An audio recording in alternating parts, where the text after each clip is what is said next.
မင်္ဂလာပါညီတို့ကျွန်တော်မနေ့တုန်းကတော့ဒီစပိုတင်းပေါ့နော်စပိုတင်းကိုကျွန်တော်တို့ထင်ထားတဲ့အတိုင်းပဲစပိုတင်းအိမ်ဝင်းကဘယ်လိုလာမလဲဆိုတော့မသိသေးဘူးဆိုတဲ့အနေနဲ့ဒါပေမဲ့ဒီရာဒီစပိုတင်းနှစ်ပွဲကန်သွားပြီပေါ့နော်မေကွာ၄ဂိုးတယ်နှစ်ပွဲ၄ဂိုးတယ်တစ်ပွဲကို2ဂိုးနှုန်းပေးခဲ့ရမနေ့ကကျွန်တော်ရွေးခဲ့တဲ့စပိုတင်းကြားခဲ့တယ်ပေါ့ဗျာဆိုတော့ကျွန်တော်ဒီနေ့မှာတော့ဒီပေါ့နော်နော့ကောင်ဒီနဲ့လက်စတာပွဲစဉ်နေရယ်ကျွန်တော်နှစ်ပွဲပြောမယ်ပေါ့နော်ဒီနေ့ပြီးရင်နောက်ဆုံးမှာဟိုဟာလေးရောမောင်းတွဲလေးပါတွဲပြီးသွားမယ်ပေါ့နော်ဆိုတော့ဒီပေါ့နော်နော့ကောင်ဒီနဲ့လက်စတာပွဲစဉ်လေးမှာလက်စတာအနေနဲ့ကတည်ရဆိုရင်85ပြရှုံးဆိုပြီးတော့ဖွင့်လစ်တယ်တိုတယ်6ပေါင်းမှာတော့နှလုံး85ပြရှုံးဆိုပြီးတော့ဖွင့်လစ်ထားတွေ့ရတယ်ပေါ့နော်ကျွန်တော်တို့ကျွန်တော်အတွေ့အကြုံရပေါ့နော်ဒီနော့ကောင်ဒီကိုကျွန်တော်ကတော့တတိထားမိရပေါ့နော်ဒီနော့ကောင်ဒီအသင်းကဒီအိမ်ဝင်းနေမှာဆိုရင်တော့ဟိုပါပေါ့နော်တိုက်စစ်ကအလုံးတယ်ပြိတက်အဝေးလည်းရှိတယ်တိုက်စစ်ကပို့ပြီးတော့အဝေးကနဲ့ဆိုင်တိုက်စစ်ကအိမ်ဝင်းမှာပို့ပြီးတော့အလုံးတယ်ကစားပုံကလည်းအိမ်ဝင်းမှာပို့ကောင်းတဲ့နော့ကောင်ဒီဖြစ်တယ်ပေါ့နော်တစ်ဖက်ကဒီလက်စတာကချန်ပီယံရှစ်ကနေတန်းဆင်းလာရတဲ့ဒီလီ1ကိုတန်းဆင်းလာရတဲ့အသင်းဖြစ်တယ်ဒီလက်စတာရဲ့မူကတော့ခြေမမှန်ဘူးလို့ပြောလို့ရတယ်ပေါ့ဗျာသူတို့ကိုသွင်းနိုင်တဲ့ပွဲမှာသွင်းနိုင်တဲ့ပွဲမသွင်းဘူးအဲ့လိုမျိုးအနေထားမှာတော့ရှိတယ်လက်စတာကဘာဒီထွက်သွားပြီးတဲ့နောက်မှာပေါ့နော်ဆိုတော့ဒီလိုအနေထားမှာဒီနော့ကောင်တီရဲ့အိမ်ဝင်းကိုလက်စတာအနေနဲ့တည်း85ပြားရှုံးလို့ပြီးတော့ဖွင့်လှစ်ထားတာကဒီချန်ပီယံရှစ်ကအသင်းပရီးမီးယားလိကနေချန်ပီယံရှစ်ကိုတန်းဆင်းတယ်ချန်ပီယံရှစ်ကနေဒီလီ1ကိုတန်းဆင်းတယ်လူကြော်ကြားမှုလူသိဘိုင်းမှာကြော်ကြားမှုကတော့လက်စတာပိုများတာပေါ့နော်ဒီလိုကျွန်တော်တို့ဒီပေါ့နော်ဘောလုံးဝနာပါတယ်ဒီ Tista လေးတော်တော်များများတော့နော့ကောင်တီဟိုရွေးတဲ့ခါမှာနော့ကောင်တီရဲ့ခြေကိုတော့တတိထားမြဲလူရတော်တော်များလိမ့်မယ်လို့တော့ထင်တယ်နော့ကောင်တီကတော့အိမ်ဝင်ကောင်းတဲ့အသင်းဖြစ်တယ်ဗျနော့ကောင်တီအိမ်ဝင်ကောင်းတဲ့အသင်းဖြစ်ပေမဲ့လည်းကျွန်တော်နော့ကောင်တီဘော်ဒီကိုတော့မရွေးချယ်ပေးရဘူးဘာဖြစ်လို့လဲဆိုတော့ဒီလက်စတာအနေနဲ့ကခြေမမှန်တဲ့အသင်းဖြစ်နေတဲ့အတွက်ဒီပေါ့နော်ဒီတိုတယ်6ပေါင်းဘော်လေးကိုပဲကျွန်တော်ရွေးချယ်ပေးခြင်းနဲ့လက်စတာ6ပေါင်းဘော်လေးကိုပဲရွေးချယ်ပေးခြင်းနဲ့2112ကျွန်တော်မှန်းနေပေါ့နော်လက်စတာအနေနဲ့အဝေးကွင်းနေမှာဆိုရင်တော့ဂိုးတွေပြန်ပြီးခွင့်ပြုရတတ်တဲ့အသင်းဖြစ်တယ်ဒီနော့ကောင်တီရဲ့ခံစစ်ကိုတော့ဒီလက်စတာရဲ့သူ့အနေထားနဲ့ကတော့ဂိုးကတော့တွင်းနိုင်လိမ့်မယ်လို့ကျွန်တော်ကတော့ယူဆတဲ့အတွက်1-1စကြည့်မယ်ကျန်တဲ့ကျွန်တော်တို့လိုအပ်နေတဲ့နောက်ဆက်အဆုံးသက်တကူတော့ကျွန်တော်တို့ဒီစောင့်ကြည့်မယ်ပေါ့နော်မိနစ်60အထိစောင့်ကြည့်ခြင်းနဲ့ဒီတော့ကြောင့်မလို့ကျွန်တော်ကတော့လက်စတာလေးကိုကိုပေါင်းအပေါ်ကြိုက်တယ်ဒီပွဲစဉ်လေးကညနေ6နာရီတို့မှာကစားမှာဖြစ်ပါတယ်နောက်ထပ်တစ်ပွဲကတော့ဒီပေါ့နော်ဘယ်ဂျီယန်ပရိုလိ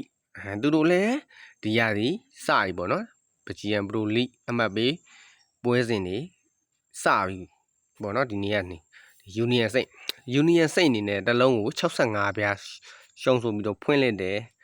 တိုတယ်6ပေါင်းမှာ3လုံး30စာဆိုပြီးတော့ဖွင့်လက်ထားရပေါ့နော်ဒီအခုလက်ရှိဘယ်ဂျီဟောပေါ့ယူနီယံစိတ်နဲ့ကစားမဲ့အသင်းကိုပြန်ကြည့်လိုက်တဲ့ခါမှာအဲ့အသင်းကလုံးဝတိုက်စက်ကလုံးတယ်သူ့ကိုလည်းဂိုးသွင်းသူလည်းဂိုးပြန်သွင်းမယ်နိုင်ဂိုးတွေရအောင်ပြန်လဲဖန်တီးတဲ့အသင်းဖြစ်နေလက်တလုံးမှာပေါ့နော်လက်တလုံးကစားထားတဲ့ပွဲစဉ်တွေကိုလိုက်ကြည့်တဲ့ခါမှာအဲ့လိုအနေထားမျိုးဒါပေမဲ့အသင်းချင်းရှင်တော့ဒီယူနီယံစိတ်ကတာတာပေါ့ဗျာကြော်ကြားမှုပိုင်းရောဒီရိုးရောပေါ့နော်ယူနီယံစိတ်ကတာတယ်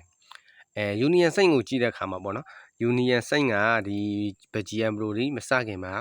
ဘယ်ပွဲတွေကစားခဲ့ရလဲဆိုတော့ဒီချန်ပီယံလိဝင်အတွက်ကစားခဲ့ရတယ်ဘိုဒိုကလေးနဲ့ပွဲမှာ2ကြော့ကစားခဲ့ရတယ်ပထမကြော့မှာ2-2နဲ့တည်ရကြတယ်ဒုတိယကြော့မှာဘိုဒိုကလင်းကိုရှုံးခဲ့တယ်3-2နဲ့ရှုံးခဲ့တဲ့ပွဲမှာကသူတို့မိနစ်90အထိ2-2ကြတယ်ချိန်ပိုရောက်မှဘိုဒိုကလင်းကနောက်ထပ်6ထည့်တယ်3-2နဲ့ယူနီယံစိတ်တို့ရှုံးခဲ့တယ်ပေါ့နော်အဲ့လိုအနေထားအနေထားကိုကြည့်လိုက်တဲ့အချိန်မှာယူနီယံစိတ်ရဘိုဒိုကလင်းကို2ကြော်လုံး2-9ပြန်သွင်းနိုင်တယ်ဆိုရက်အနေထားမှာယူနီယံစိတ်ရဲ့ဒီနေ့ကအိမ်ဝင်လည်းဖြစ်တယ်ယူနီယံစိတ်အနေနဲ့2-9ကတော့အသာလေးရောက်မယ်လို့ကျွန်တော်မြင်တယ်ပေါ့နော်အဲ့ဒါတစ်ချက်နောက်ပြီးကြတော့ဒီယူနီယံစိတ်ရဲ့ဘတ်တန်ခံစစ်ယူနီယံစိတ်ရဲ့ခံစစ်ကိုတစ်ချက်ရှိုးလိုက်တဲ့ချိန်မှာပေါ့နော်လုံးဝပေါက်ထွက်နေရကြီးလုံးဝရော့ရဲနေရကြီးကိုလည်းမြင်ရတဲ့အနေထားမှာတစ်ဖက်ကဒီတိုက်စစ်ကောင်းနေတဲ့အသင်းကယူနီယံစိတ်ကိုပြန်လဲပြီးတော့ဂိုးတွေခြေပမယ်လို့ကျွန်တော်မြင်မိတယ်ပေါ့နော် တိုတယ်ကိုပေါင်းက3လုံး30စားဖြစ်နေတဲ့အနေအထားမှာကျွန်တော်ကတော့အချိန်မရွေး3လုံးဆိုတာခဏလေးတော့အတွင်းမှာပဲရောက်သွားနိုင်တဲ့အတွက်ယူနီယံစိတ်ကိုပေါင်းအပေါ်လေးကိုပဲရွေးချယ်ပေးခြင်းပါတယ်ကျွန်တော်ရဲ့ဒီဟာပေါ့နော်body ရိုက်ဖို့နှစ်ပွဲကတော့ဒီလက်စတာကိုပေါင်းအပေါ်နောက်ထပ်ဒုတိယပွဲကတော့ Union Saint ကိုပေါင်းအပေါ်ပဲဖြစ်ပါတယ်ဒီ Union Saint ပွဲစဉ်လေးကတော့ညနေ8:00နာရီခွဲမှာကစားမှာဖြစ်ပါတယ်ဆိုတော့ကျွန်တော်ရဲ့ဒီပေါ့နော်မောင်တွဲလေးကတော့ဒီပါတယ်ကျွန်တော်တို့ဒီပထမပိုင်းတိတက်မောင်တွဲလေးပဲကျွန်တော်ရွေးချယ်ပေးခြင်းနဲ့